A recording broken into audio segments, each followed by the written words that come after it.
Boa noite a todos e a todas. Aguardando aqui a deputada Tereza Nelma entrar aqui no nosso. Ela já está aqui, já estou vendo ela aqui.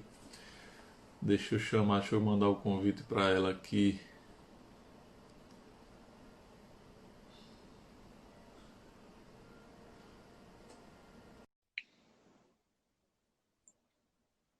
Já mandei o convite.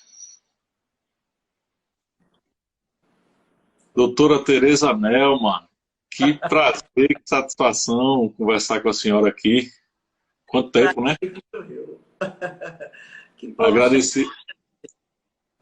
Eu queria agradecer primeiro ao Robert Sarmento, fisioterapeuta, que foi ele quem deu a ideia aqui da gente fazer essa live e ele quem fez o meio de campo, né?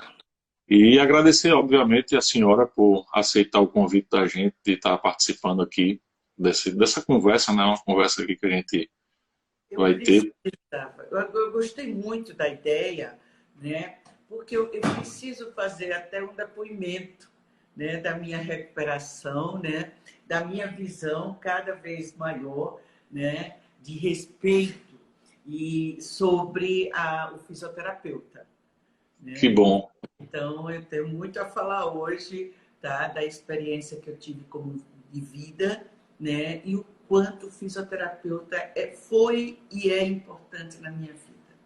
E, inclusive, até quando a live foi divulgada, né? Que as pessoas começaram a ver a gente divulgando. Uma das primeiras perguntas que fizeram para mim foi como é que estava a saúde da senhora. Perguntando como é que está a saúde dela. Eu digo, vou fazer amanhã. Quando eu estiver na live com ela amanhã, eu faço a pergunta a ela. Como é que você está? Você está bem? Está tudo Eu tranquilo? estou bem, né? Eu acredito que todos, ou a grande maioria já sabe, eu fui acometida do quarto câncer, né? Foi um tumor no útero e foi descoberto em setembro.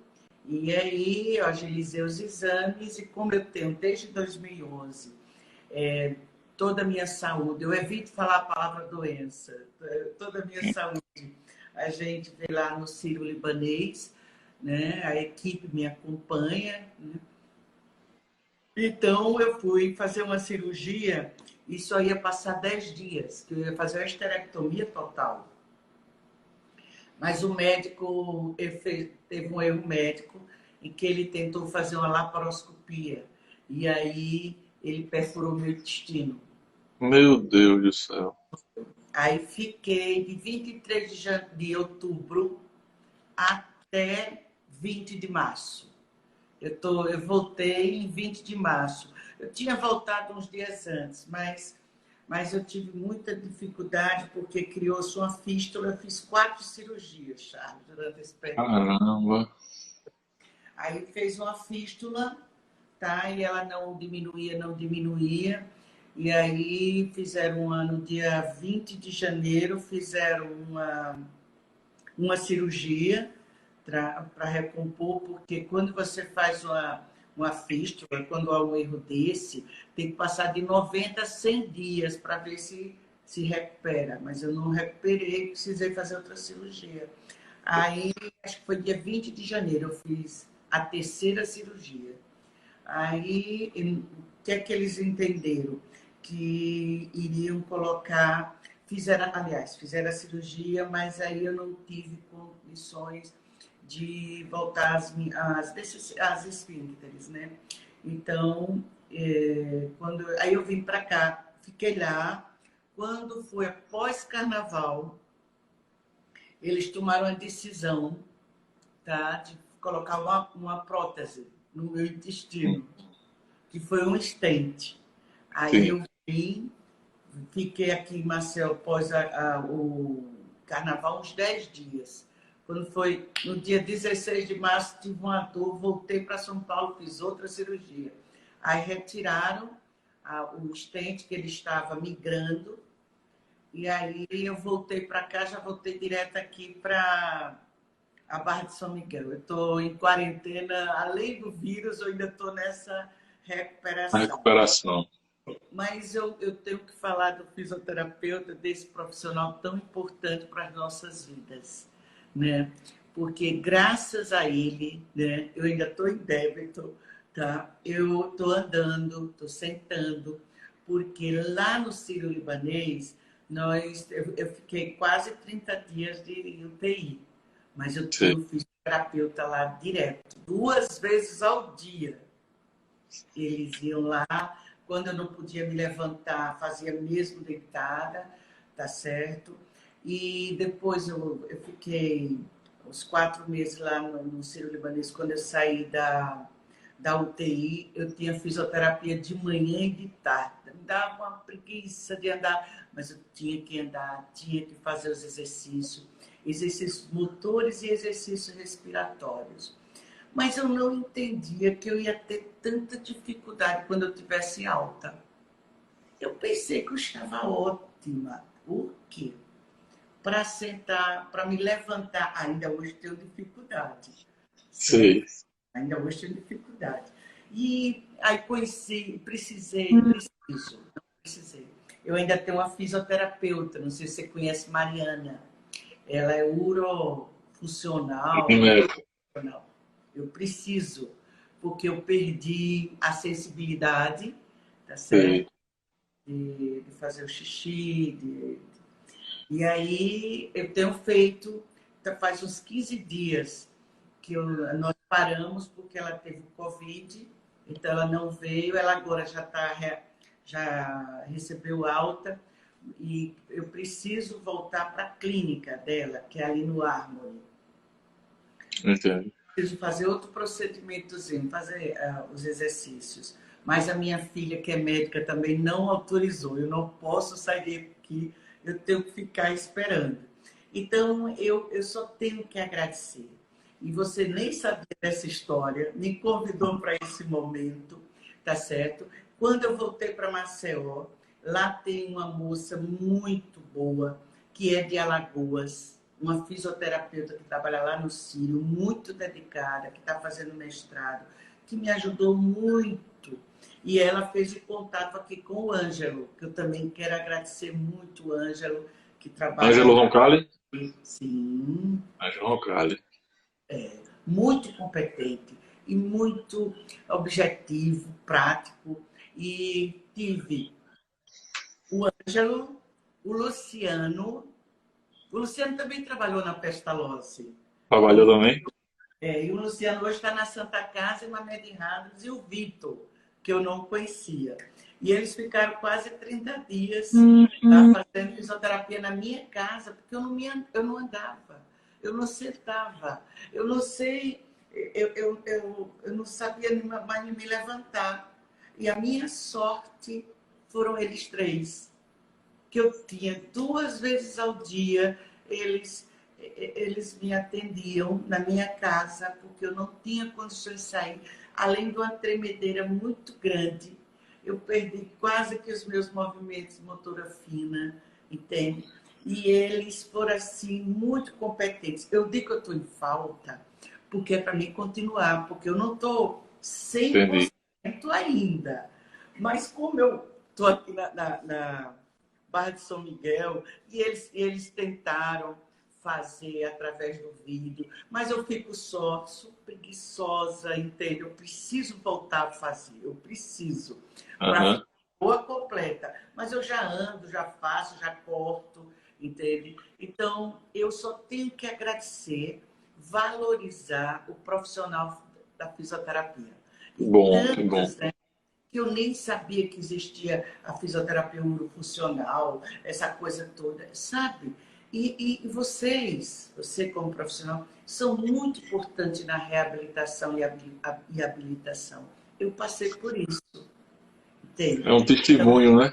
é um testemunho da necessidade. Movimentos simples, que eu dizia assim, eu não vou mais conseguir. Mas eles me ensinaram a sentar, né? A andar, que eu ficava zonza, andar de esteira, que eu não tinha condições. E eles, muito bom. Olha, eu agradeço. Eu estou tendo a oportunidade agora de falar do Agradeço. Luciano, tá certo? E do Ângelo, tá certo? E de todos os profissionais que me atenderam no Sírio, e de uma alagoana maravilhosa, tá certo? Que os pais dela Coisa moram boa. Hein? Que coisa boa. É, E é uma guerra, né? Você é uma guerreira. Passar por tudo isso e ver como você está hoje, você com certeza superou muita coisa, né? E todo paciente, né? A gente sempre fala para os pacientes que é um reaprendizado. Quando a gente perde alguma função, a gente perde alguma a parte motora ou respiratória, a gente vai ter que reaprender tudo de novo, a andar, a sentar, a escrever, enfim. É uma luta emociona, que porque foi muito difícil, né? Você, você perde os movimentos, você, né? Eu não acreditava pentear o cabelo, tudo, sabe? Assim. E aí eles me explicavam que eu ia conseguir. Aí eu tinha muitas dores na panturrilha, né? E eles explicavam porque hoje eu não tenho mais, voltaram, porque emagreci bastante. Agora já não, essa pandemia demais, sabe? Mas eu emagreci muito. Mas graças a Deus e graças aos profissionais, né? Eu estou aqui contando história. Eu ainda me emociono porque ficar em UTI não é fácil, tá certo? Querer andar não é fácil, tá? Porque eu não conseguia me levantar da cama, de vez em quando ainda peço ajuda, porque vocês ensinam, é para obedecer o fisioterapeuta, mas eu sou teimosa demais, que é para virar de lado, sabe? Eles me ensinaram tudo, mas às vezes eu me esqueço, eu quero me levantar, não consigo, mas obrigada aos fisioterapeutas, a vocês, a essa profissão, dessa importância tão grande. E quando agora estava lá o projeto de lei que a minha colega Margareta apresentou, nós lutamos muito, mas a equipe técnica do Ministério da Saúde, ele interviu muito para que não houvesse a qualidade, né? O que eu digo sempre, eu defendo o SUS, mas muitas vezes os seus princípios, o que mais voga é a quantidade, não é a qualidade do atendimento. é Porque a verdade. quantidade de 10 pacientes para um físio dentro de uma UTI é por aí. Lá, claro que eu vim de um hospital por excelência, mas eu luto que essa excelência seja para todos. Para todos, Tá? verdade. Todos, tá? Então, lá no Sírio-Libanês é incrível a assistência. É 2 vezes ao dia, tá certo? Que eles vêm. Toda paciente. Eu não sabia que vocês, eu nunca tinha precisado, que o fisioterapeuta, ele levanta você da cama, tá? Ele ensina você a sentar, tá? A dar o banho, como você faz. Tudo isso eu passei. Eu parecia que eu era uma bebezinha, né? E Reaprendendo. é incrível. Para mim poder tomar banho em pé, quanto tempo demorou, mas tudo é um processo, entende? E A, a, a vice-presidente do CREFIT-1, a doutora Leiliane, que está aqui assistindo a live da gente, ela está perguntando se durante o seu processo de recuperação, se você teve alguma terapeuta ocupacional que lhe ajudou no treinamento das atividades de vida diária. não teve. Não Só teve. fiz. Lá no Sírio-Libanês, tá certo? Eu fui atendida e lá uma equipe, são muitos, físios, fonos, psicólogos. Eu não ouvi falar da TO, tá? Fono ia lá me ver, mas quem mais ficou comigo, depois eu não tive dificuldade de fala, eu tinha dificuldade às vezes de respiração e foi motora, tá? Foi assim, incrível. Mas TO não me atendeu lá não, tá? Então, eu quero muito valorizar essa profissão, conhecer mais ainda toda a capilaridade de atendimento e da necessidade que se tem. Então, quando foi apresentado o projeto, nós lutamos para que ele fosse aprovado. Lá na Câmara tem os grupos, né? Tem as equipes, tem os assessores do Ministério, tá certo? Que cada projeto que aparece lá na Câmara, se for da saúde, então os assessores do Ministério da Saúde se debruça e diz, e briga e vai, e senta com os líderes. E o que aconteceu foi isso com esse da fisioterapia, em que eles não admitiram de forma alguma que justificasse a solicitação de 10 pacientes para um fisioterapeuta. Então, foi uma luta grande, mas o que nós compreendemos, né, o que Margarete também pediu para nós e a gente consentiu, era melhor... Margarete é deputada, né? Hein? Margarete é a Coelho, né? Deputada lá do Piauí. Margarete Coelho, porque a deputada, né? Então, que era melhor aprovar este projeto de lei e agora nós vamos trabalhando, tá certo? Porque não pode mais apresentar esse projeto esse ano. Então, de nós vermos outra forma de, para o ano, reapresentar. Porque é assim, é um processo, é conquista. E como nós vivemos num momento muito conturbado, nós vivemos hoje uma crise de saúde, uma crise sanitária, uma crise ética, uma crise econômica, tá? E um louco, desculpem, tá? E um líder que deveria estar orientando os brasileiros e brasileiras, que deveria estar dando orientação para o comportamento dessa pandemia, ele deixa os brasileiros um pouco confuso. E aí você tem um grande grupo que vai para a rua, tem outro que fica reprimido. É muito difícil esse momento que nós estamos vivendo, né? Muito então, mesmo. Muito difícil mesmo. Muito difícil. Mas eu assumo esse compromisso, tá certo? De para o ano nós revermos, tá certo? Porque muita coisa, muita água pode rolar. Eu tenho muita claro. Que até lá a gente volta, né? Porque até agora, né, os deputados não voltam, a gente só está mesmo em via remota, não é fácil. Há um cansaço muito grande, né? Eu faço 3, 4 reuniões, faço lives, cansa mais do que se eu estivesse na rua. Se estivesse na rua, é verdade. É incrível, sabe? Porque você tem que estar com atenção, cuidado. Entende? Tem um lado muito bom, porque você estuda, você volta, né, a ter outros hábitos. Mas a gente sente muito falta do contato físico, do andar, de estar lá fora. E aí a gente procura se ocupar, ter alguma coisa de bom para fazer, porque acredito que ainda vai demorar. Tereza, tem uma profissional aqui que está perguntando em cima exatamente do que você acabou de falar. Ela bota aqui, boa noite. Por que não pode apresentar o PL 1985, que a gente está falando, 2019, esse ano ainda? Porque ele foi aprovado este ano. Cada matéria, ela não pode ser repetida no mesmo ano. Muitas vezes a gente segura o projeto para ver o momento certo, tá? Tá certo? A gente conseguiu com muito custo que esse projeto ele entrasse na urgência, tá certo? Que eu fico assim mensurando as palavras, mas a palavra certa é o lobby, né? Que existe em todo lugar. É a palavra é essa mesmo. Eu fico assim evitando, tá? Eu também não estava lá, mas eu participei muito via remota com as minhas colegas, com a bancada feminina que defendeu muito esse projeto, tá certo? Todas nós, o que nós conseguimos, mas todos precisam compreender a política, tá certo? E entender que todos nós somos seres políticos. Todos nós, em qualquer relação à política. Claro que a política da cidadania, a política do bom relacionamento.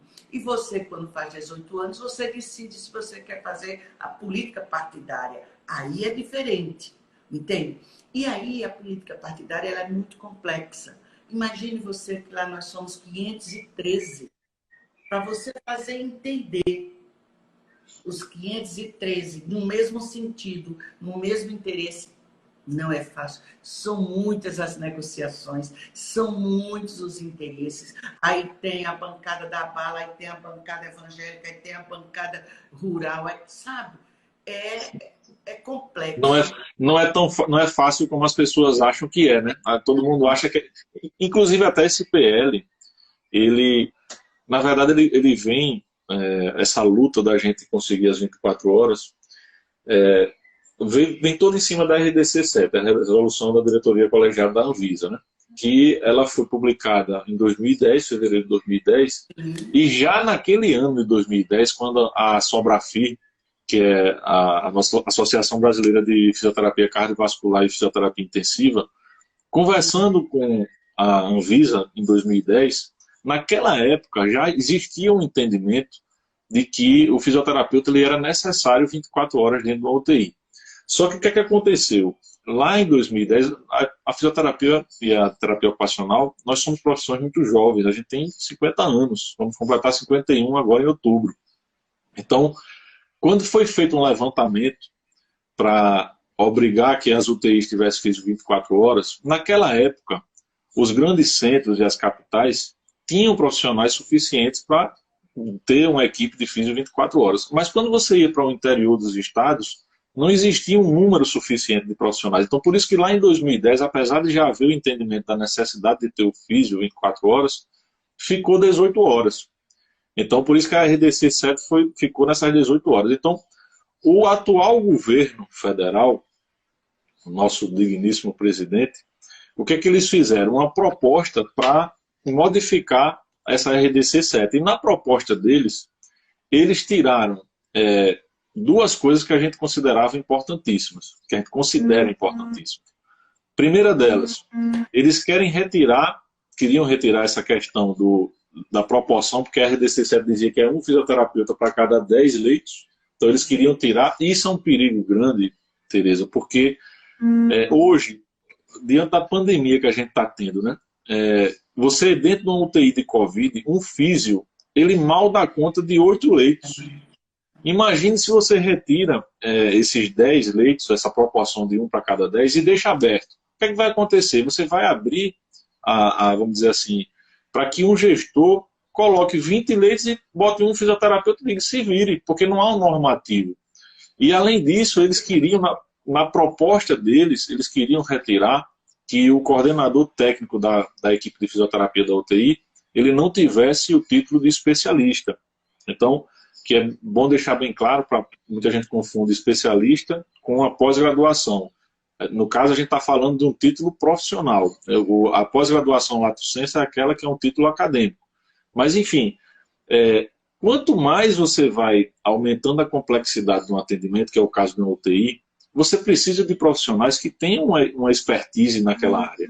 Então, o título de especialista, ele garante que o coordenador técnico daquela equipe ele tenha comprovadamente essa expertise. Então, na proposta do governo federal, eles retiraram isso. Então, quando veio esse projeto de lei da deputada Margarete Coelho, a gente colocou 4 pontos principais, que para a gente eram principais. Primeiro deles, garantir que o fisioterapeuta tivesse 24 horas na UTI, que respeitasse a proporção de um fisioterapeuta para cada 10 leitos, que o coordenador técnico da UTI, ele seja especialista, e o quarto ponto, que o fisioterapeuta seja exclusivo da UTI.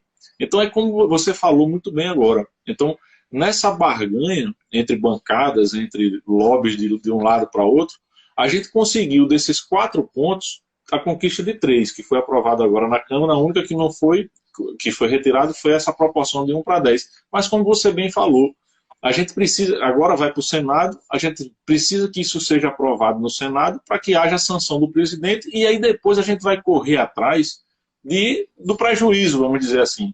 Então aqui na nossa circunscrição mesmo, a gente somos 4 estados, Paraíba, Rio Grande do Norte, Pernambuco e Alagoas. Pernambuco já tem um projeto de lei estadual para que, no mesmo teor desse projeto de lei da Margarete, mas nele está incluído lá que se tenha, por exemplo, a proporção de 1 para 10. No Piauí, o estado da Margarete, já é lei sancionada pelo governador. Lá, uma lei estadual garante que a proporção de leitos é 1 para 10. Então a gente tem que correr atrás disso, buscar outras formas de garantir lá na frente. Vamos garantir logo o que a gente tem agora, para lá na frente a gente conseguir o resto. Agora me diz uma coisa. Quando tem a lei estadual e o que a Anvisa diz contraria, o SUS, ele acolhe a estadual? Mas aí, no caso, ela não vai contra, porque o que acontece?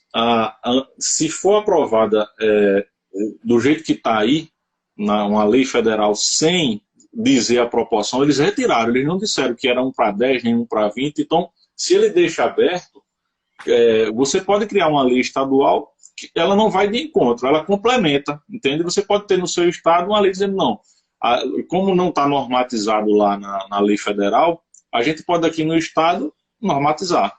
O que não pode é uma lei estadual ser contrária a uma lei federal, hierarquicamente falando. Não é? Não, então, Mas aí... por que eu te perguntei? Porque tem a ver com o financeiro. Eu Certo. antes, né, você me conhece há muitos anos, eu não pensava, não tinha a maturidade que eu tenho hoje, o conhecimento que eu tenho, e essa oportunidade que eu estou tendo de estar deputada federal. Né? Sim. Porque o vereador é 4 mandatos, é diferente a política. Lá eu tenho que pensar no todo e ter conhecimento. Você precisa pensar, fazer, ver a questão financeira. Lá é muito complexo, só vivendo, entende? Que Sim. você vai compreendendo. Hoje eu já tenho uma certa noção, entende? Não domino tudo ainda, mas com esse jeito que eu tenho, graças a Deus, hoje eu já sou coordenadora adjunta da bancada feminina. Somos 77 mulheres, entende? Então, eu vou lá, eu trabalho, sou muito ativa. Infelizmente, eu tive esse vácuo, né, de 5 meses fora, eu estou voltando agora, mas eu tenho uma atuação, né, eu tento conhecer, sou muito curiosa. Então, ter esse conhecimento da lei, porque, veja só, está correndo risco, sim, os fisioterapeutas, né? Com essa consulta e com este governo que aí está. Porque esse governo ele vai ser caracterizado como o governo do desmonte. Né? Porque ele está desmontando políticas públicas de vida, né? De prioridade para as pessoas. Porque você sabe que eu vivo sonhando o que há de melhor para atender a pessoa com deficiência.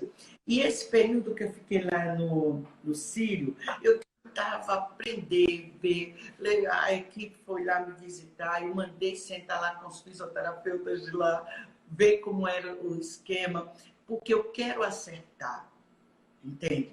E aí, quando eu via lá assim, meu Deus do céu, é fisioterapeuta para lá, e lá como é que é? Aí eu vou para outra situação dos fisioterapeutas, né?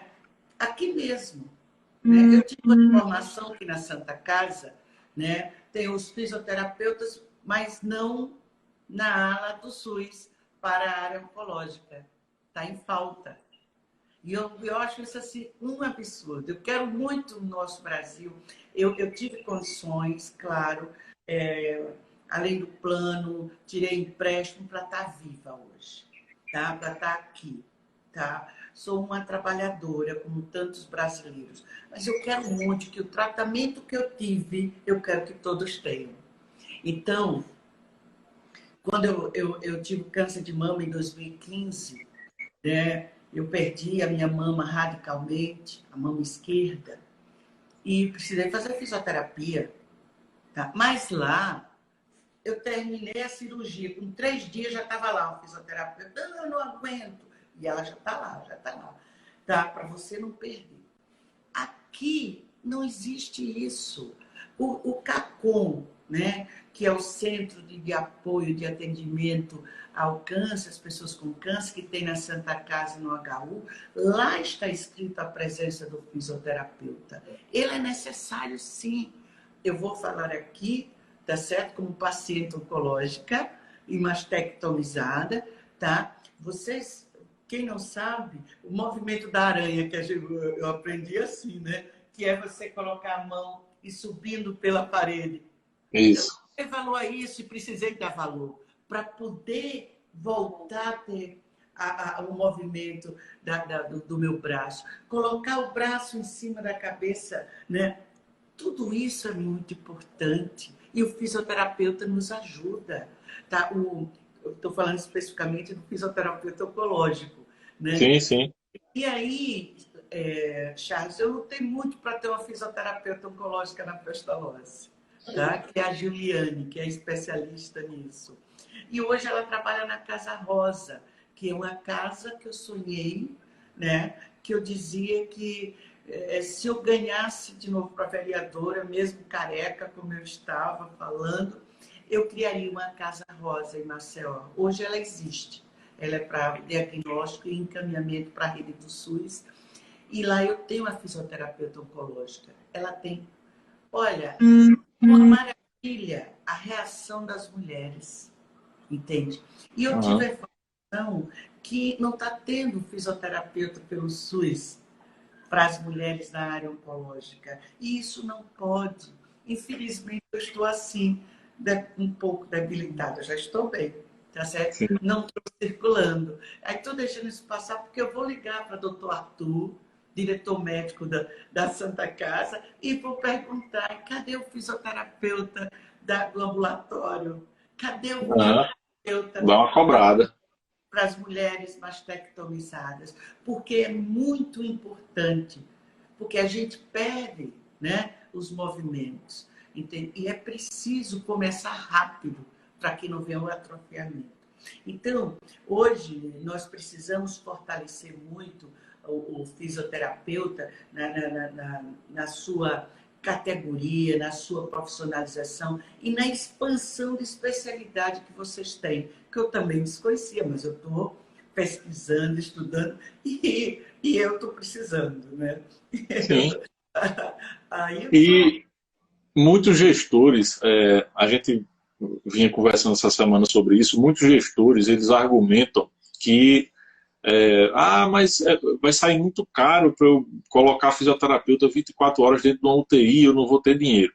E hoje, do jeito que a RDC 7 funciona atualmente, com uma equipe de 5 profissionais, você consegue cobrir as 18 horas, que a RDC atual, vigente, ela diz que são 18 horas no mínimo. Então, bastaria o serviço contratar mais um fisioterapeuta. Com 6 fisioterapeutas numa equipe, você fecha uma escala de 24 horas. Aí, quando você vai analisar o custo de um fisioterapeuta a mais, você tem que comparar com a redução de custos que essa equipe vai provocar no serviço. Porque se você tem um serviço de fisioterapia por 24 horas, o que é que acontece? Você consegue evitar muitas intubações, muitos pacientes entubados. Então, com uma VNI, o fisioterapeuta lá perto, na beira do leito, ele vai conseguir fazer com que uma boa parte dos pacientes não sejam entubados. Então, aí você já diminui custo com sedativo. Então, se o paciente vier a ser entubado, a gente consegue reduzir o tempo de intubação desse paciente, então ele vai ser estubado mais precocemente. Se ele é estubado mais precocemente, você tem uma redução de custo com oxigênio, com antibióticos. Então você tem uma rotatividade maior de leitos dentro do hospital. Então, existem inúmeros estudos que comprovam que você tendo uma equipe de fisioterapia 24 horas, você tem inúmeros benefícios que conseguem até financeiramente custear a presença de mais um fisioterapeuta na equipe. Então, que bom, a gente ficou muito feliz quando a gente viu que o projeto passou na Câmara dos Deputados. Então, a gente vai torcer para que agora no Senado ele passe também e vá para a sanção. Porque se ele sofrer alguma alteração no texto, ele volta, né, para a Câmara dos Deputados. Aí... Não sei se você deve estar fazendo alguma gestão aos senadores, né? Nós só temos 81 senadores. Mas se eles mudarem uma vírgula, volta para a Câmara. Então, vocês têm que saber muito bem isso. Vocês podem até conseguir lá no Senado, né, que coloque os 10 pacientes, mas volta para a Câmara. Aí tem que fazer outra gestão de novo para que permaneça. Então, lá, muitas vezes, e aí a gente precisava dar mais informação ao público, né, para que compreenda o processo legislativo. Entende? Não é só querer. Nós precisamos muito de vocês na mobilização. Olha, hoje, por exemplo, eu já recebi uns 5 zaps de pessoas que eu não conheço sobre um projeto de lei que vai estar andando lá na Câmara. Então, a gente abre, procura, manda para a assessoria, procura se informar. Então, hoje, cada vez mais, é muito importante essa aproximação. Você saber em quem você votou, para você ir lá cobrar o compromisso com esse parlamentar, porque ele vai legislar para o Brasil, mas de olho no seu Estado. Sim.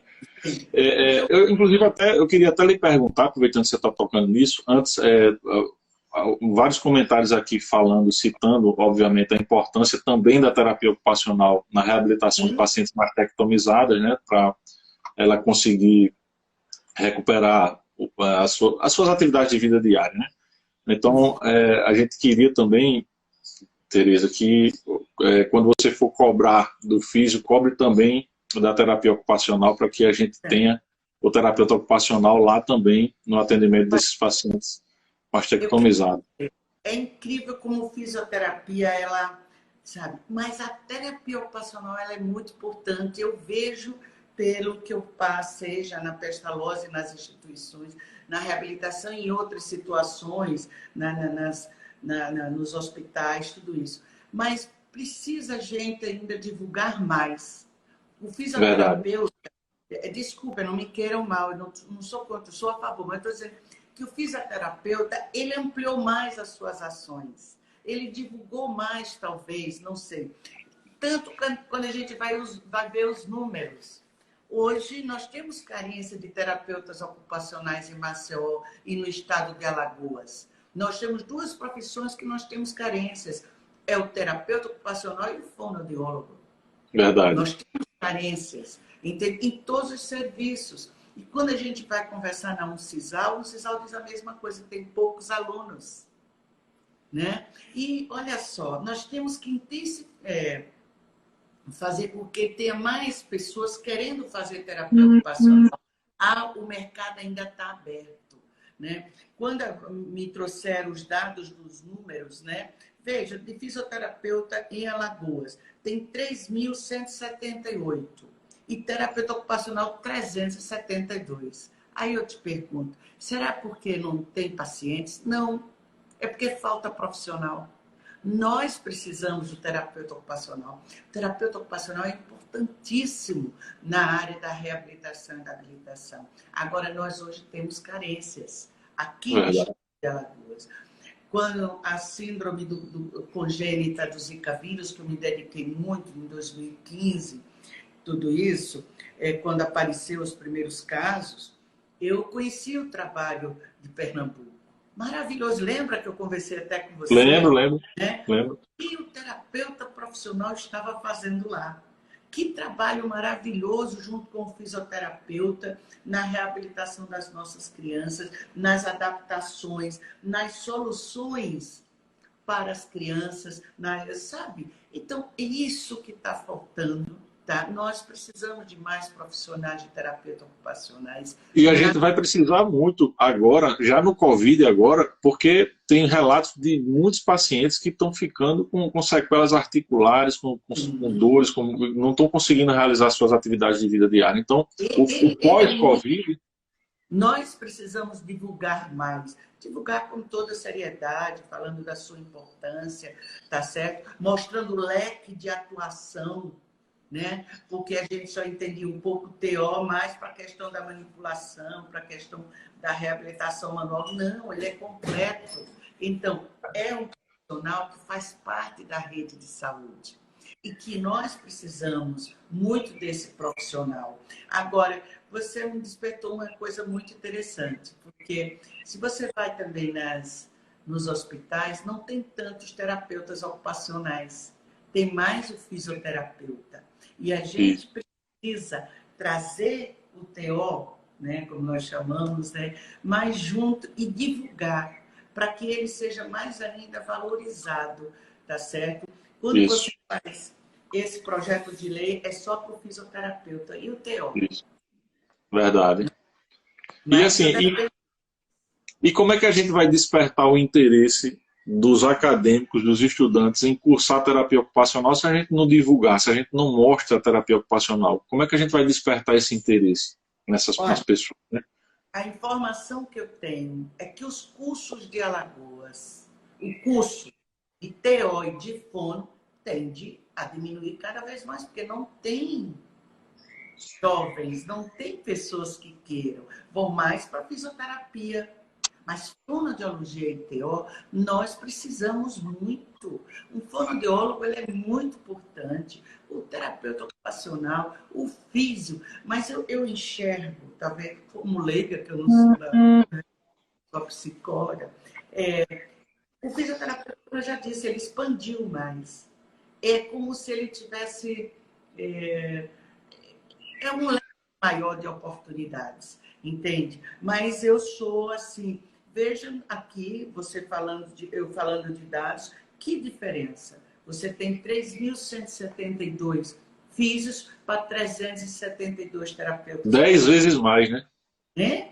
10 vezes mais. 10 vezes mais. Então, ó, nós temos que nos acordar. E, se puder, vamos fazer uma campanha para ter mais jovens, pessoas que queiram fazer o vestibular para terapia ocupacional e para fonoaudiologia.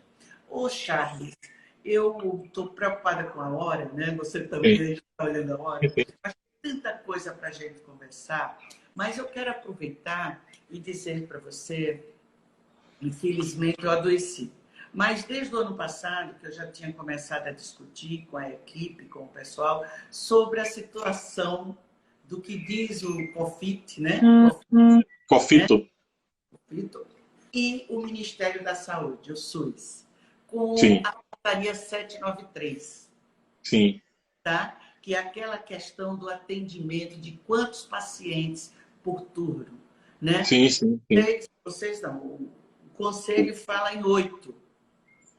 É Né? atendimento ambulatorial, dependendo. Atendimento ambulatorial, isso.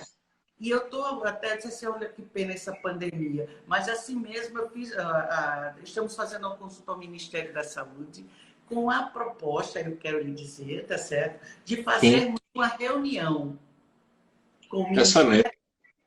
o Ministério da Saúde, com o COFITO, para nós sentarmos, eu quero ir para aprender, tá certo? Eu estou esperando, sabe?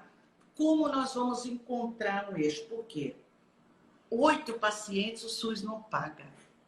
Como nós vamos adequar a rede de atenção, né, à questão do COFIT? Como é que nós vamos poder interagir, né? Isso. Porque senão, como nós vamos ficar? E eu até naquela época, eu até falei para a Vera Costa e a doutora... Alice. Isso, doutora Alice. Doutora Alice é um amor de pessoa. E eu disse a ela, eu acho que tudo se resolve conversando. Então, não é? Então, assim, se a gente percebe que a gente está tendo choque entre uma resolução e uma portaria ministerial, então nada mais do que essa proposta que você está colocando aqui, excelente, chamar os envolvidos para a gente debater, né, sobre o tema, para que a gente possa chegar num consenso, né, vamos dizer assim.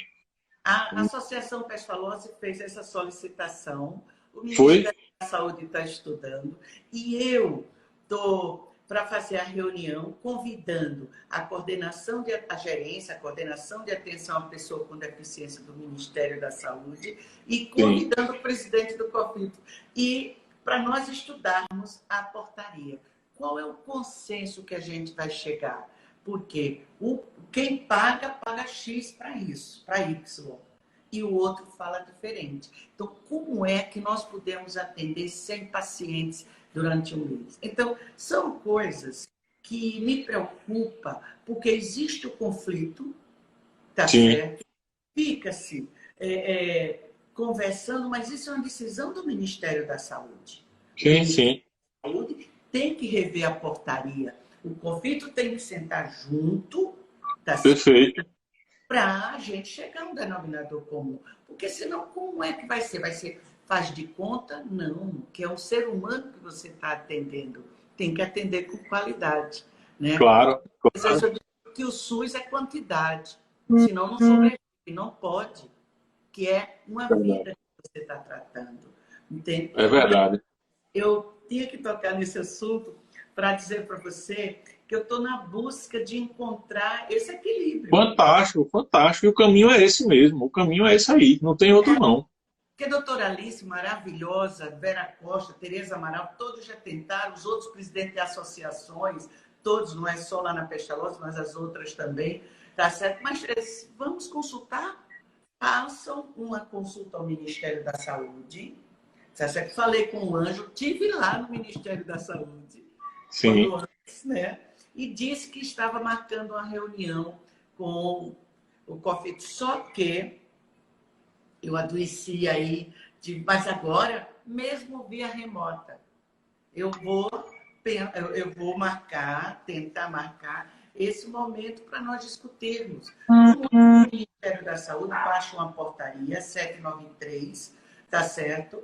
E coloca um percentual de número de pacientes para serem atendidos. Quando você vai fazer o atendimento, tá certo? Você é 100 pacientes para uma equipe. Como você vai distribuir? Não, faz uma vez por semana. Sim, mas aquele paciente precisa de 2 vezes, precisa de 3. Porque eu quero até uma grande ajuda de você e dos fisioterapeutas. Nessa pandemia, nós estamos tendo já reclamações, já algumas mães, algumas esposas, algumas pessoas já estão nos ligando, dizendo que aquela pessoa que já estava se levantando da cama e agora na pandemia já não se levanta mais, porque não tem o tratamento. Já saía da cama e ia para a cadeira de rodas, agora já não consegue mais. Mesmo com as ajudas que os fisioterapeutas, que eu quero parabenizar, todos, mas principalmente os da Pestalozzi, são 28 fisioterapeutas e 23 terapeutas ocupacionais, eles estão fazendo atendimento, teleatendimento, né? Isso. É a mesma coisa do toque. Por quê? Atender fisioterapia e atender terapia ocupacional é no toque. E prestem atenção, tá? Nós, em 2015, nós tivemos uma nova geração de pessoas com deficiências, que são as crianças com a síndrome congênita do Zika vírus. E que nós desconhecemos o seu progresso, né? São bebês, são crianças. E agora, nessa pandemia, com a fome, porque não se atende a todos, nós vamos ter uma nova leva, que é da deficiência intelectual, da deficiência motora, por causa da fome e da desnutrição. Então, vamos ver como é que nós podemos fazer. Aí eu lhe pergunto, né? Como fazer atendimento de fisioterapia em plena pandemia? Nós publicamos, o CREFITO 1 publicou, porque, na verdade, muitos profissionais até pensaram que houve uma proibição, que o CREFITO, o COFITO proibiu. Não houve proibição. Então, a recomendação é que os pacientes que puderem ter o tratamento interrompido temporariamente, esses pacientes, eles ou fazem acompanhamento pelo teleatendimento, ou eles ficam suspensos. Porém, existem aqueles pacientes que não têm condições de você suspender. Eles precisam desse atendimento. Então, a recomendação é o quê? Que esse atendimento fosse feito presencialmente, mas respeitando todas as normativas de segurança, usando EPIs, um paciente por vez, com hora marcada. Então, não há problema nenhum que o atendimento aconteça de forma presencial, desde que respeitadas as normas de segurança. Então, não há nenhum impedimento por parte do Conselho. O próprio decreto governamental, ele não proíbe, ele considera a fisioterapia, a terapia ocupacional como profissões classificadas como essenciais, né? Então, nós não paramos, em momento nenhum, aqui, pelo menos aqui em Alagoas, nós não tivemos o atendimento proibido. E, aproveitando quando você tocou no assunto de que a sua formação é psicologia, né? Se não me falha a memória, não é? E a quantidade de pessoas que vão sair dessa pandemia, sobreviver a essa pandemia, mas com sequelas emocionais, com sequelas, vamos dizer assim, com problemas realmente de questão íntima, de saúde mental. E nós temos as duas profissões. A terapia ocupacional, nesse ramo da saúde mental, ela já está um pouco mais consolidada. Então, hoje você já tem o terapeuta ocupacional atuando nos CAPs, a gente também tem a fisioterapia, mas como que a gente pode fortalecer essa política de saúde mental? Porque eu vou dar um exemplo. Aqui em Alagoas, a gente tem você pega Maceió. Maceió tem 1 milhão de habitantes. A gente não tem um CAPS 24 horas. Hoje a gente não tem. É um absurdo. Então, assim... Eu acho que ter 5, né? Eu acho que, se eu não me engano, nós deveríamos ter 5, um número bem maior de CAPs AD. Exato. Então, assim, nós precisamos ver lá na frente, ver futuramente, a gente vai ter aí pessoas com ansiedade, enfim, com diversos tipos de problemas que vão requerer um atendimento especializado de um profissional, um fisioterapeuta, um terapeuta ocupacional, mas aí a gente precisa que a RAPS, a Rede de Apoio Psicossocial, a Rede de Atenção Psicossocial, que ela funcione plenamente, que ela esteja efetivamente dando suporte para que a população seja atendida. E aí a gente queria muito contar com o seu apoio nesse sentido, de que a gente possa cobrar, né, que a gente possa, que ela seja implementada na sua plenitude. E já também nessa sua, pegando o gancho do que você falou em relação ao desmonte que a gente está tendo na saúde, eu vou citar aqui o que vários profissionais cobram. Poxa, a gente queria o fisioterapeuta na atenção básica. Por que o fisioterapeuta não está na atenção básica? E o fisioterapeuta já está na atenção básica. Então nós conseguimos isso quando em 2008 foi criado os NASF, que eram os núcleos de apoio à saúde da família, né? E o que aconteceu? Em 2019, a gente teve aquele programa Previne Brasil, né, do governo federal, que ele trouxe algumas mudanças muito significativas no mundo. Oi? Foi o Mandetta, o ministro Sim, Mandetta. ministro Mandetta. E ele mudou o modelo de financiamento, né, da atenção primária no SUS, que deu um impacto muito forte no NASF, nessa forma nova de financiamento, o repasse dos recursos federais para os municípios, ele deixou de ser pelo número de equipes de saúde da família e de NASF.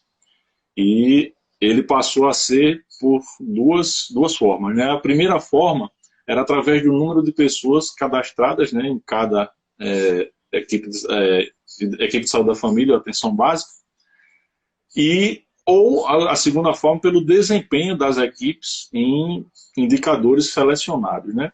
Então, em síntese, resumindo, não existe mais um valor fixo de financiamento. Então, que era repassado regularmente para os municípios. Então, o que acontece? O fato é que as equipes de saúde da família e da atenção básica, elas não vão deixar de existir, porque o financiamento ele vem daí. E ainda tem um agravante, que fica a cargo do gestor local ele definir se vai manter os profissionais nesse ponto de atenção. Então é ele quem vai definir o formato, se ele está vinculado ao NASF, se ele não está, se ele está cadastrado só na unidade básica de saúde. Então, na verdade, o Ministério da Saúde diz que não decretou o fim do NASF, mas na prática, quando você vai observar isso, aqui em Maceió a gente não percebeu isso porque o gestor municipal ele manteve as equipes. Mas quando você vai para o interior do estado, tem município que não tem mais NASF. E está fazendo uma falta tão grande o NASF agora, nessa época que a gente está passando de pandemia. Então, assim, a gente causa perplexidade da gente ver, é um campo de atuação do fisioterapeuta, do terapeuta ocupacional, que tanto sonhou em participar das equipes na atenção básica, e agora a gente tem essa asfixia financeira que causa esse desmonte, vamos dizer assim, como você bem colocou. É um desmonte, a gente está desmontando, a saúde pública está desmontando. A médio prazo está desmontando mais ainda. Mas olha, Charles, muito importante você tocar nesse assunto, porque nós estamos sentindo na pele essa situação. Quando o Mandetta veio com a ideia da questão da valorização, de investir na atenção básica, eu fiquei animada porque muitas doenças dependeria, se houvesse atenção básica, uma prevenção não existiria, né? Se o posto de saúde tiver lá, o clínico geral, o ginecologista, diminui-se muito a questão de câncer, tudo isso. Mas não tem novo dinheiro na praça. Como é que ele ia fazer esse investimento? A realidade é que é o subfinanciamento da saúde. Hoje, com essa política neoliberal, tá certo? Não tem dinheiro novo na praça. E o Estado cada vez mais vai se ausentando. vai diminuindo a presença do Estado perante o cidadão. E é essa a ideia deles. E é essa a ideia que a gente combate. Não, eu não aceito isso. Entende? Então, ele montou, olha, aumentou a carga horária dos postos de saúde, das unidades de saúde. Tem unidade de saúde por aí que agora é para funcionar 24 horas, funcionar até às 19 horas, outra unidade de saúde, outro tipo, são vários tipos, para funcionar até 24 horas.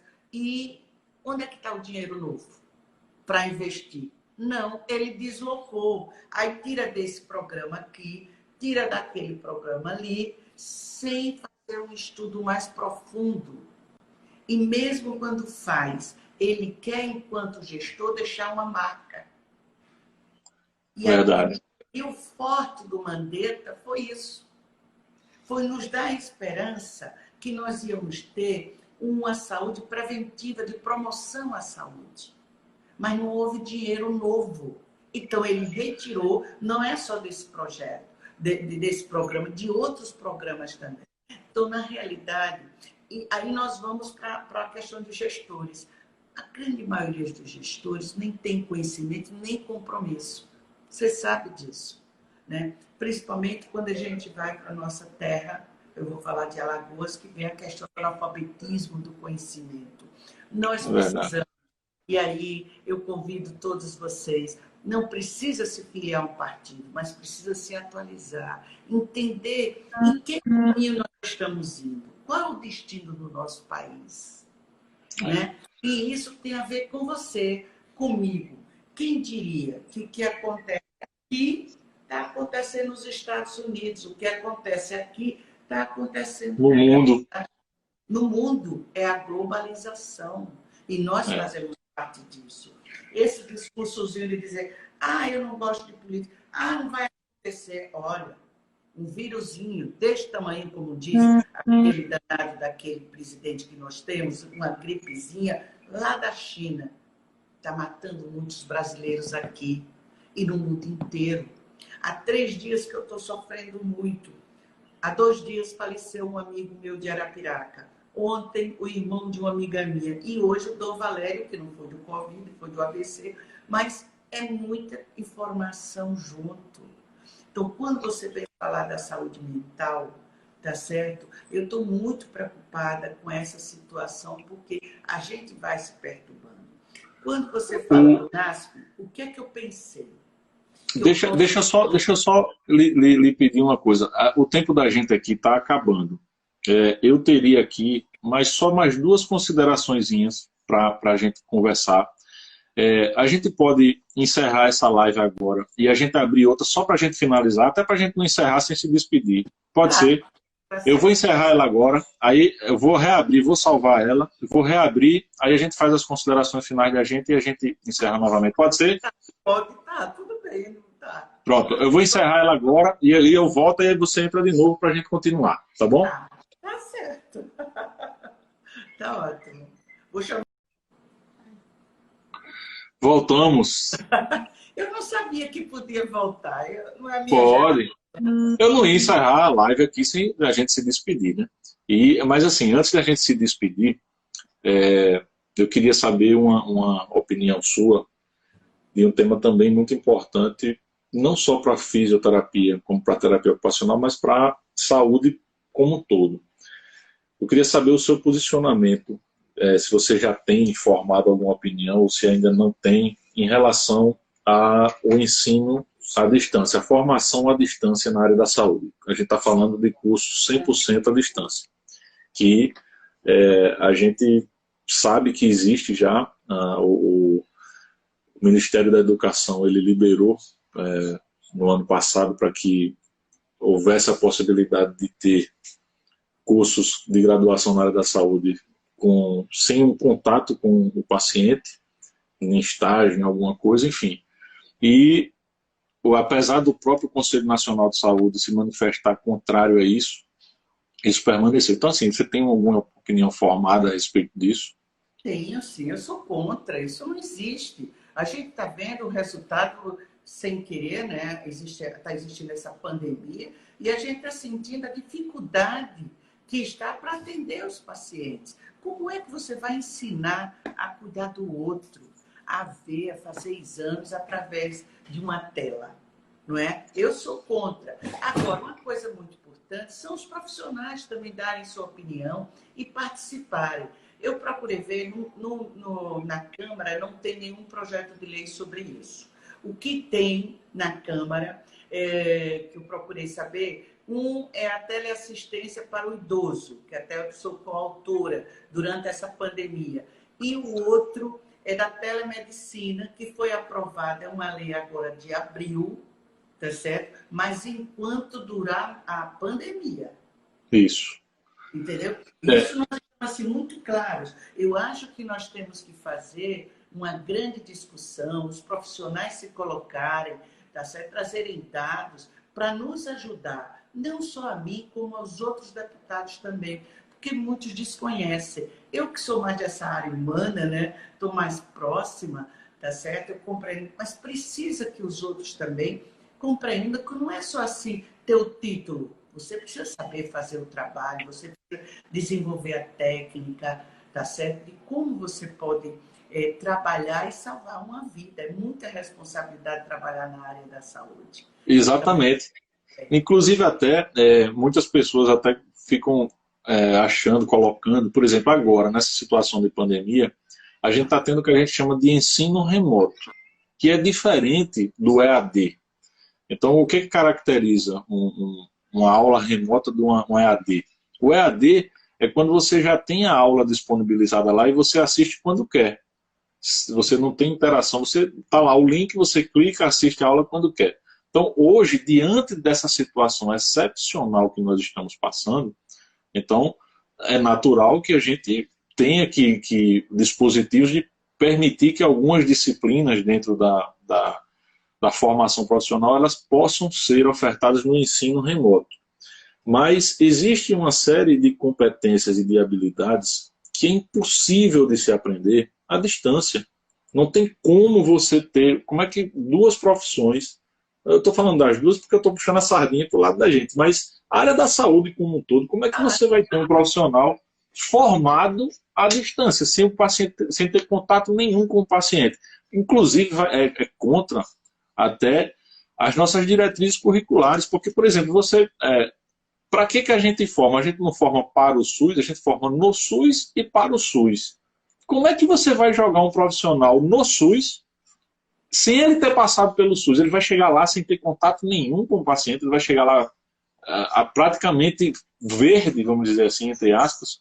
Você não tem como. Então, assim, o CREFITO 1, ele tem um posicionamento que está alinhado com o posicionamento da ABENFISIO, que é a Associação Brasileira de Ensino e Fisioterapia, de que nós somos a favor do ensino totalmente presencial. Você, quando está formando a distância, como é que você vai criar um vínculo entre você e o paciente? Como é que o profissional que é formado à distância ele vai entender alguma coisa sobre humanização, sobre afeto, se ele não vivenciou isso na formação dele? Então, é uma preocupação que a gente tem quando a gente vê que diversos cursos à distância já tinham inscrições, a gente se assustou, porque vários inscritos, várias pessoas inscritas em curso de graduação à distância, e o número crescendo exponencialmente. Então isso preocupa muito a gente. Então eu fico feliz em saber do seu posicionamento, e eu acho que não consigo pensar, a gente não digo nada em relação a, por exemplo, um curso de pós-graduação, uma capacitação. Aí tudo bem, você vai lá, você faz à distância, você tem lá, não tem problema nenhum. Mas a tua formação, vamos dizer assim, a tua base, você tem uma base à distância, o CREFITO 1 ele não concorda com isso. Então era isso que eu queria dizer. Uma outra coisa, em relação, quando você falou na live anterior, os parlamentares, eles são nossa representação. Então, você, por exemplo, você está representando a gente aqui. E a gente cobra muito dos parlamentares, mas uma dúvida, uma curiosidade. Nessa votação que teve agora, na Câmara dos Deputados. Algum fisioterapeuta ou vários procuraram, chegaram até você ou pelas redes sociais para lhe cobrar? Não, nenhum, Não, né? nenhum. Pois Eu, é. da minha responsabilidade e pelo compromisso que eu tenho pela vida e também pela situação que eu vivi, quando eu soube, eu passei um zap para a Juliane, que eu tenho muita aproximação, que é a nossa fisio-onco, eu disse, e para o Vitor e para o Luciano, disse, procura saber se o pessoal tem interesse para que eu vote a favor. Eu perguntei para os três, e os três me responderam. O Vitor, todo mundo, o Luciano, todo mundo quer, o Ângelo disse que vale a pena, luto por isso, é que eu procurei. Aí a Juliane depois me ligou e disse assim, dona Tereza, o pessoal do prefeito quer uma live com a senhora. A senhora disse, quero, eu vou conversar, eu tenho muitas dúvidas e quero fazer um agradecimento e de valorização da profissão, entende? Mas não, é essa solidão, sabe, que eu falo para as pessoas. Eu falava isso quando vereadora, até não entendia bem, hoje em dia eu entendo. Nós sentimos a solidão da falta do eleitor, da cobrança. Porque é preciso você chegar a nós e dizer o que você pensa. Se você Claro, diz o que você pensa, eu faço o que quiser. E claro. aí só vou lhe pedir voto daqui a 4 anos. Mas não, você tem que estar presente. Os telefones da gente são públicos, tá certo? Eu, pelo menos, tenho muita dificuldade de mudar de número, eu sempre o mesmo. O e-mail da Câmara, as assessorias, é muito importante, eu falo para todos, tá certo? Procure os seus parlamentares. Nós somos o termômetro de vocês. Como é que vocês vão tomar decisões se a gente não cobra, se a gente não chega, se a gente não... E eu falo tanto isso, eu falo para os meus alunos, falo para os profissionais, eu digo, caramba, a gente tem que participar. E eu digo muito que eu sou muito discriminada, porque eu gosto de falar, eu vou à luta, eu busco, tá? Quando você estava me falando sobre a situação do NASP, eu já estou tendo aqui uma ideia, se vocês toparem, a gente faz uma reunião com a equipe do Ministério da Saúde, agora nós precisamos ter dados. Lá em Brasília, com este governo, tá? Porque tudo lá é número. Eu tenho que ter dados. Qual o prejuízo, a falta que faz do fisioterapeuta no NASP? Qual a diferença? O que nós temos de que mudou?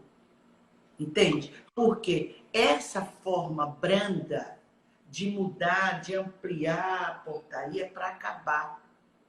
E como eles sabem que nós temos gestores que não são tão comprometidos com a saúde, tá certo? Com as políticas públicas, tá? Então ele fica mais à vontade. Não, mas a lei não diz isso. A Anvisa não disse isso. Por que você quer que eu faça? Então nós precisamos estar muito alerta. Nós precisamos estar sabendo o que é que está acontecendo. A minha responsabilidade, enquanto deputada federal, aumentou muito. Porque aí é que você fica vendo as mazelas, os buracos, a rapidez como esse governo mal faz. Ele faz mal às pessoas. Não Você está tem... vendo na raiz, né? Sim, sim. E está tirando de quem? É dos pobres. Você já pensou um presidente que queria cobrar impostos de desempregados? Existe onde isso? Mas ele quis isso. Né? É inacreditável. A reforma da Previdência. Eu faço parte de um partido, tá? Sou fiel, sou uma pessoa, não sei servir a dois senhores, faço parte de um partido, mas eu faço a política que eu acredito. E o partido que eu faço parte, ele negociou, conversou com o governo federal e 30 votos, porque nós somos 30 deputados desse partido, da bancada. Mas não conversaram comigo. E meu compromisso é com Alagoas, é com os meus eleitores. Nós moramos no estado mais pobre do país. Nós estamos perdendo para o Maranhão e Piauí. Então, eu não poderia dar sim a reforma da Previdência. Sofri muito, muita pressão. E até me disse, me prometia o mundo e o fundo. E eu dizia, mas eu nunca tive, por que é que eu vou mudar de opinião? Eu tenho que ser coerente em quem votou em mim. E eu disse não. Foram 29 votos e um não. Não foi fácil, entende? Mas assumir uma postura, porque eu acredito nesse bem maior, entende? Então, a ideia que eu tive do NASF, você fala com o pessoal, de nós fazermos uma reunião para discutir, mesmo que eles não deem, porque não cabe a gente fazer um projeto, porque eu tenho que dizer que eu não enviar um dinheiro, né? Isso tem custo. É muito por aí, é muito calculado. Não, eu não quero que o pessoal que esteja nos vendo, assistindo, ache que eu estou... Não, a realidade é essa. Você não pode pensar no projeto e não pensar no financeiro. Verdade. Vai pagar o quê? Entende? Verdade. Infelizmente, entende, Charles? E é Entendo. muito importante que você me chame outras vezes, eu também, para a gente fazer esses bate-papos e outros colegas, entende? Para compreender o sistema. É uma responsabilidade muito grande, tá certo? Inclusive, até registrando aqui a presença aqui do vereador Chico Filho, que está parabenizando a gente aqui, Chiquinho está parabenizando a gente aqui pela live.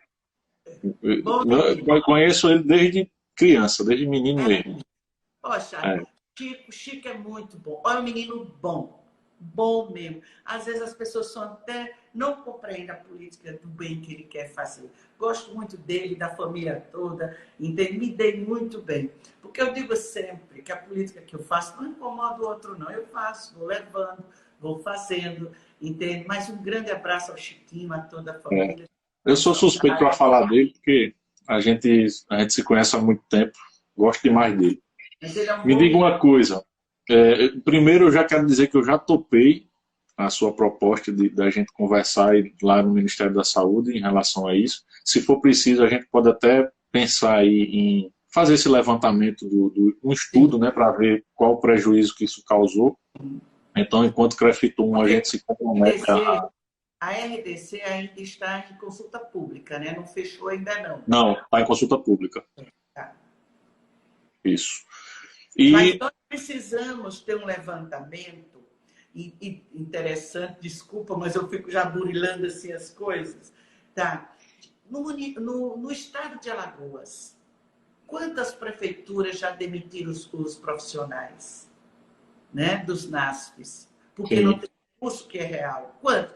Tudo isso a gente precisa ter dados, tá certo? Quando eu souber quantos, aí eu vou saber os pacientes que nós tínhamos, o prejuízo que ele teve, né? Então, a gente precisa ter dados. E também uma outra tarefa que nós saímos daqui é com o Ministério da Saúde para a gente discutir a portaria 793. Excelente. Eu acho que nós temos que mexer, que conversar, que discutir, não é só chegar a dizer assim, não. Nós temos que dizer que a gente fica no meio, a gente sofre. Porque eu quero que o paciente seja atendido, quero respeitar o profissional, mas quem vai pagar? É verdade. Não é? Então, eu acho que nós temos, assim, muitas tarefas para fazer. Eu fico muito à disposição de todos vocês, da gente lutar para essa valorização do profissional, tá certo? Fazer com que não haja tanto desmonte, porque quem mais sofre é o pobre. E o pobre é a maioria do Brasil. É verdade. Não me preocupa. Verdade. Tá? Agora, eu quero te dizer, antes de você me diga, de agradecer ao Wesla. Não sei se você conhece o Wesla. O Wesley. Pelta, que que hoje está no Sírio-Libanês, o esposo dela é daqui também. Eles dois são daqui. E aqui não conseguiram ter sucesso, foram para lá. Hoje ela trabalha lá no Sírio-Libanês. Agora é uma profissional competente, ética, está fazendo mestrado. E foi ela quem me ajudou muito na minha recuperação. Quando ela não podia, ela dizia para os colegas como era que faria, né? E que me colocou em contato com o Ângelo. E o Ângelo Roncalli. O Ângelo, o Luciano e o Vitor, que eu estou em débito, porque eu não fiz mais, tá certo? Eu preciso. Eu digo assim, a minha filha diz, mas mãe, vá fazer isso. Minha filha sozinha é difícil, eu preciso, entende? Mas a minha recuperação eu devo muito aos fisioterapeutas. Coisa boa, muito bom. Inclusive até o Chiquinho está dizendo aqui que está muito feliz em vê-la bem e sempre lutando, né? Sempre na luta aqui. Faz muito tempo que eu não vejo ele, tá? Mas É, eu quero que ele tenha sucesso, que seja reeleito, que volte para a Câmara. Né? isso. Agora eu tenho uma filha que é pré-candidata, a Teca Neuma. Né? É, Vai ser pré-candidata. Mas Chiquinho tem uma história, sua família também. é Então, verdade. Deixa, para eu finalizar aqui, em relação ao que eu tinha de pendente aqui, que eu tinha pensado, que muitas pessoas não sabem, mas a terapia ocupacional, ela faz parte também dentro do contexto da assistência social. Inclusive, até ela é uma das profissões elencadas lá na portaria. Deixa eu pegar aqui a portaria. Sistema de assistência social. Isso, a portaria 17. O Conselho Nacional de Assistência Social, em 2011, publicou, e ela está lá no artigo 2 e no artigo 3, elencada como uma das profissões que fazem parte. Então, assim, muitas pessoas não sabem disso, e da inclusão do terapeuta ocupacional no SUAS.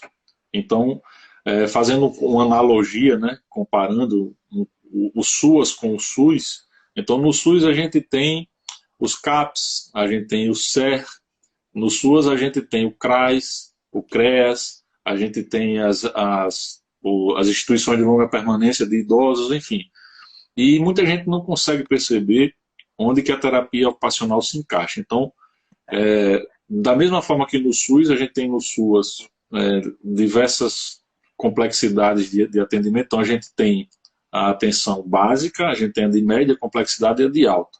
Então, lá na atenção básica do SUAS, o terapeuta ocupacional, em qualquer um dos 3 níveis, ele está lá encaixado, seja no CRAS, seja no CRES, seja numa instituição de longa permanência de idosos, nas residências inclusivas, enfim. Então, eu queria lhe pedir que sempre que tiver um projeto que seja a favor, né, a gente precisa colocar mais o terapeuta ocupacional dentro do SUAS, ele é importantíssimo. Então, muitas vezes as pessoas dizem, mas como assim? Onde é que ele vai se encaixar? Então, lá na atenção básica, no SUAS, por exemplo, você tem um caso, por exemplo, de uma esposa que é espancada pelo marido. Então, existe ainda um vínculo familiar ali, por isso que ela é atenção básica, e esse paciente está lá no CRAS. Então, o terapeuta ocupacional vai lá, ele faz parte da equipe que vai avaliar o contexto daquilo ali. Quando você tem a perda de direitos, mas ainda existe o vínculo, por exemplo, eu falei, eu troquei aqui.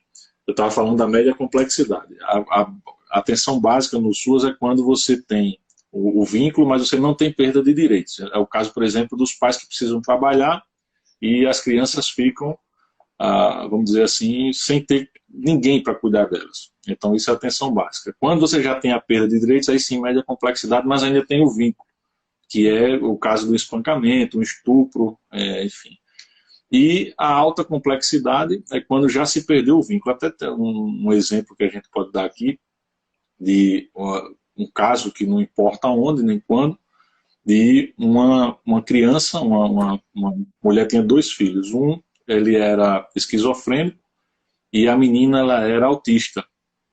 E eles tinham relações sexuais.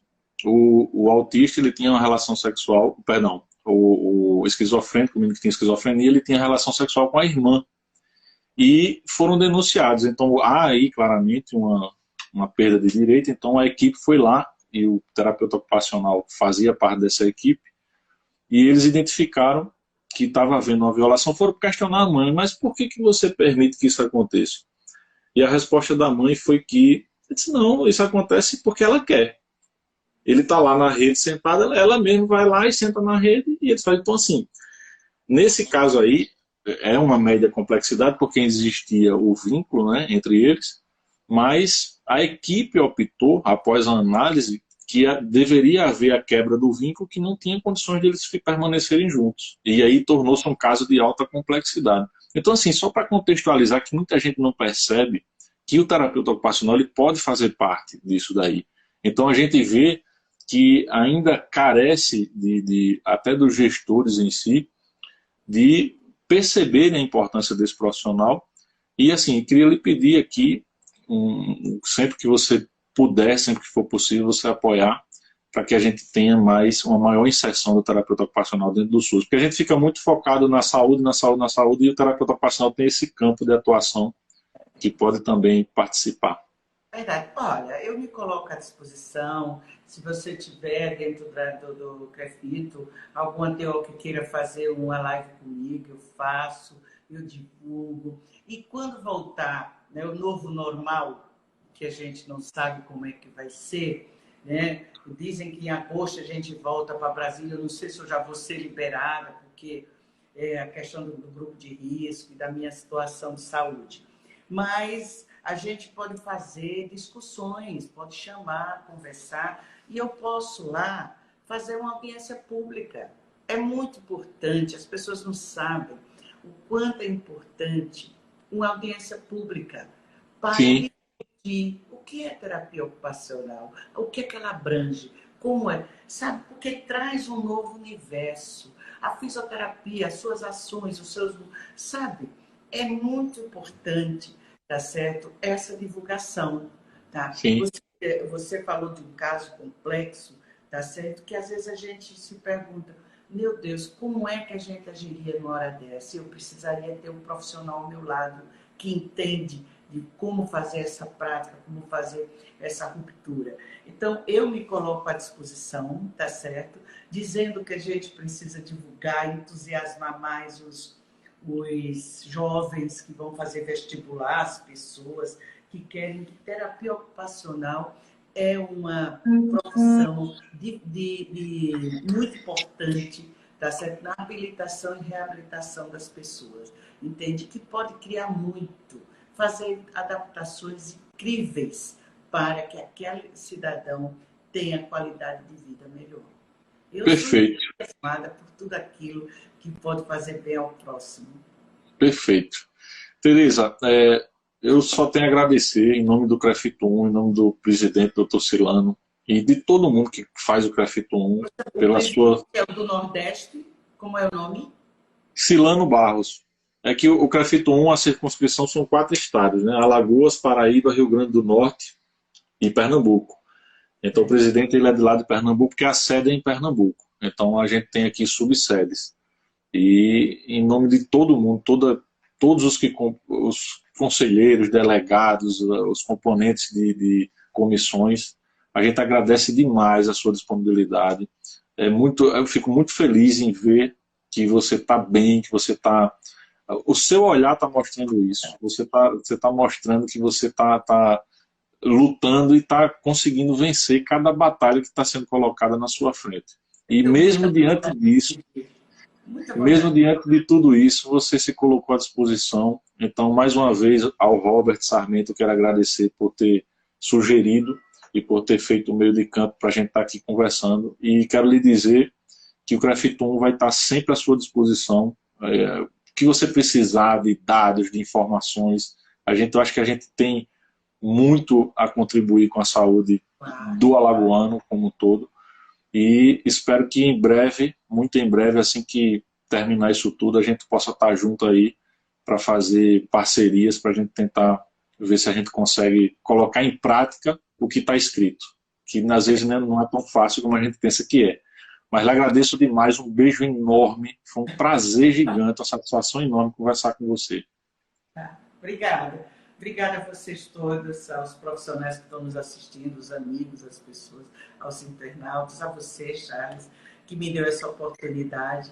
Eu gosto muito de passar informação, que as pessoas procurem saber. E contem comigo, eu sou uma parceira, tá certo? E estou à disposição. Podem contar comigo. Muito obrigado. E comecei lá, né? em 2005, trabalhei na Becalose. Trabalhei lá em 2004, 2005. Isso Tive a mesmo, querido. oportunidade. É isso, um beijo grande. Obrigado a todo mundo que estava aqui participando com a gente. E mais na frente a gente vai voltar a conversar, com toda certeza. Tá. Beijão. Obrigada. Boa Vou mandar noite. um abraço para minha fisioterapeuta, Mariana, que é orofuncional, entende que ela me ajuda bastante. Graças a ela que eu estou bem também. Tá joia. Eu tenho mais Beijo, Tereza. Valeu, beijão. um beijo. Tchau.